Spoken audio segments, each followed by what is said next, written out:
ಮತ್ತೆ ಕಣ್ಣೀರು ಹಾಕಿದಂತಹ ಕೇಂದ್ರ ಸಚಿವ ಎಚ್.ಡಿ. ಕುಮಾರಸ್ವಾಮಿ, ನಂಗೇನೂ ಬೇಕಾಗಿಲ್ಲ, ನಿಮ್ಮ ಹೃದಯದಲ್ಲಿ ಸ್ಥಾನ ಕೊಟ್ರೆ ಅಷ್ಟೇ ಸಾಕು.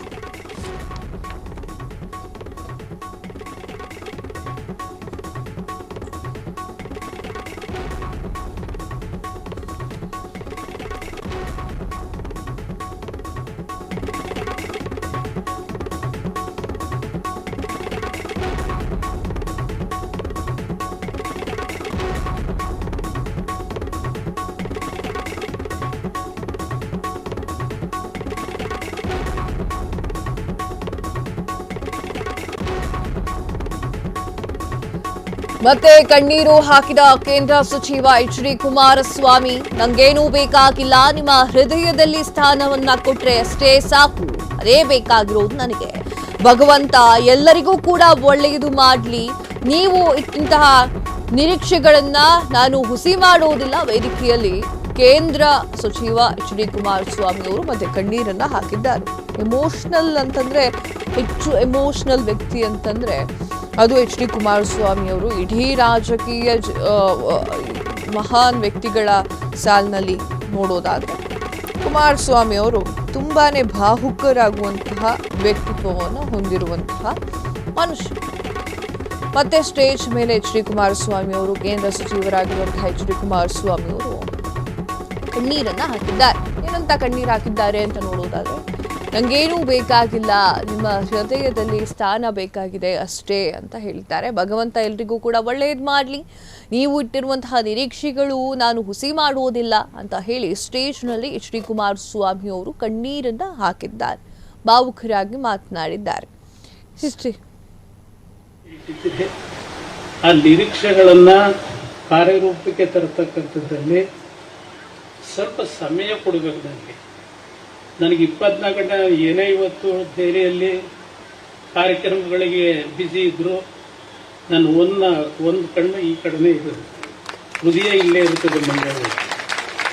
ನಾನು ನಿಮ್ಮ ಆಸೆ ನೆರವೇರಿಸ್ತಕ್ಕಂಥದ್ರಲ್ಲಿ ನಿಮಗೆ ನಿರಾಸೆ ಮಾಡಲ್ಲ. ಇವತ್ತು ಪಕ್ಕದ ಆಂಧ್ರ ಪ್ರದೇಶದಲ್ಲಿ ಯಾವೊಂದು VSL ನಮ್ಮ ವೈಜಾಗ್ ಸ್ಟೀಲ್ ಪ್ಲಾಂಟ್ ಅದನ್ನು ಪ್ರೈವೇಟಿಗೆ ಮಾರಾಟ ಮಾಡಬೇಕು ಅಂತಕ್ಕಂಥ ನಿರ್ಧಾರ ಆಗೋಗಿತ್ತು. ಆದರೆ ನಾನು ತೆಗೆದುಕೊಂಡಂಥ ಕಠಿಣವಾದ ನಿರ್ಧಾರದಿಂದ ಇವತ್ತು ಆ ಕಾರ್ಖಾನೆ 700 ಕೋಟಿ ತತ್ತಿನಿಂದ ಲಾಸ್ ಇತ್ತು, ನಷ್ಟದಲ್ಲಿ. ಇವತ್ತು 80 ಕೋಟಿ ಪ್ರಾಫಿಟಿಗೆ ತಂದಿದ್ದಾರೆ. ಕಾರ್ಖಾನೆ ಮಾರಾಟ ಮಾಡಲಿಕ್ಕೆ ಬಿಡಲಿಲ್ಲ. ನಾನು ಯಾವುದೇ ಕಾರಣಕ್ಕೂ ನನ್ನ ಕಾಲದಲ್ಲಿ ಮಾರಾಟ ಮಾಡೋಕ್ಕೆ ಬಿಡಲ್ಲ. ಇವತ್ತು ನಮ್ಮ ವಿಶ್ವೇಶ್ವರಯ್ಯ ಸ್ಟೀಲ್ ಪ್ಲಾಂಟ್ ಈಗಾಗಲೇ ಅದ್ರ ಬಗ್ಗೆ DPR ನಡೀತಾ ಇದೆ. ಇವತ್ತು ಸುಮಾರು 15,000 ರಿಂದ 18,000 ಕೋಟಿ ವೆಚ್ಚದಲ್ಲಿ ವಿಶ್ವೇಶ್ವರಯ್ಯ ಸ್ಟೀಲ್ ಪ್ಲಾಂಟ್ನ ಭದ್ರಾವತಿನಲ್ಲಿ ಇವತ್ತು ನಮ್ಮ ಮಂಡ್ಯ ಜಿಲ್ಲೆಯವರೇ ಬಹಳ ಜನ ವಾಸ ಇದ್ದಾರೆ. ಆ ಕಾರ್ಖಾನೆ ಕೆಲಸ ಮಾಡೋರು ಮಂಡ್ಯ ಜಿಲ್ಲೆಯವರೇ ಬಹಳ ಜನ ಇದ್ದಾರೆ. ಆ ಕಾರ್ಖಾನೆಗೆ ಇವತ್ತು ಹೊಸ ಜೀವ ಕೊಡ್ತಾ ಇದ್ದೇನೆ. ವಿಶ್ವೇಶ್ವರನ ಹೆಸರು ಉಳಿಸ್ಬೇಕು, ಮಹಾರಾಜರ ಹೆಸರು ಉಳಿಸ್ಬೇಕು ಅಂತಕ್ಕಂಥ ಇದು HMT ವಿಷಯದಲ್ಲಿ ನಾನೇನೋ ಅದಕ್ಕೊಂದು ಜೀವ ಕೊಡಬೇಕು ಅಂತ ಹೊರಟ್ರೆ ಈ ಸರ್ಕಾರದಲ್ಲಿ ಅದು ಅರಣ್ಯ ಇಲಾಖೆ ಭೂಮಿ ಅಂತ ಹೇಳಿ ತಕರಾರು ತಕೊಂಡು ಕೂತಿದ್ದಾರೆ. ಇವತ್ತು ಆ HMT ಒಂದು ಕಾಲದಲ್ಲಿ 25,000 ಜನ ಕೆಲಸ ಕೊಟ್ಟಂತ ಕಾರ್ಖಾನೆ ಇವತ್ತು ಅದನ್ನು ಸಂಪೂರ್ಣವಾಗಿ ಮುಚ್ಚಿದ್ದಾರೆ. ಬೆಂಗಳೂರಿನಲ್ಲಿ ಇವತ್ತು HMT ಕಾರ್ಖಾನೆಗೆ ಒಂದು ಹೊಸ ಜೀವ ಕೊಡತಕ್ಕಂಥದ್ದಕ್ಕೆ ಈಗಾಗಲೇ ಕೆಲವು ಕಾರ್ಯಕ್ರಮ ರೂಪಿಸಿದ್ದೇನೆ. ಅದರಿಂದ ನೀವು ನನಗೇನು ಆಶೀರ್ವಾದ ಮಾಡಿದ್ದೀರಿ ಅದನ್ನು ನಿಮಗೆ ದಾರಿ ಇರುತ್ತೆ. ನಾನೇನು ಸ್ವಂತಕ್ಕೆ ವೈಯಕ್ತಿಕವಾಗಿ ಏನು ಸಂಪಾದನೆ ಮಾಡಬೇಕು ಅಂತಕ್ಕಂಥದ್ದು ಏನಿಲ್ಲ. ನನಗೆ ಬೇಕಾಗಿರೋದು ನಿಮ್ಮ ಹೃದಯದಲ್ಲಿ ಶಾಶ್ವತವಾದ ಸ್ಥಾನ. ನಾನು ಭೂಮಿಗೆ ಹೋಗಬೇಕಾದ್ರೆ ನಿಮ್ಮ ಹೃದಯದಲ್ಲಿ ಶಾಶ್ವತ ಸ್ಥಾನ ಸಿಕ್ಕರೆ ಅದೇ ನನ್ನ ಆಸ್ತಿ. ಅದು ಹೊರತುಪಡಿಸಿ ವೈಯಕ್ತಿಕವಾಗಿ ನನಗೇನೂ ಆಗಬೇಕಾಗಿಲ್ಲ. ನಾನು ಅದೇನು ನಂಬಿದ್ದೀರಿ, ನಿಮ್ಮನ್ನು ಉಳಿಸ್ಕೊಡ್ತೀನಿ. ನಿಮ್ಗೆಲ್ರಿಗೂ ಭಗವಂತ ಒಳ್ಳೇದು ಮಾಡಿ.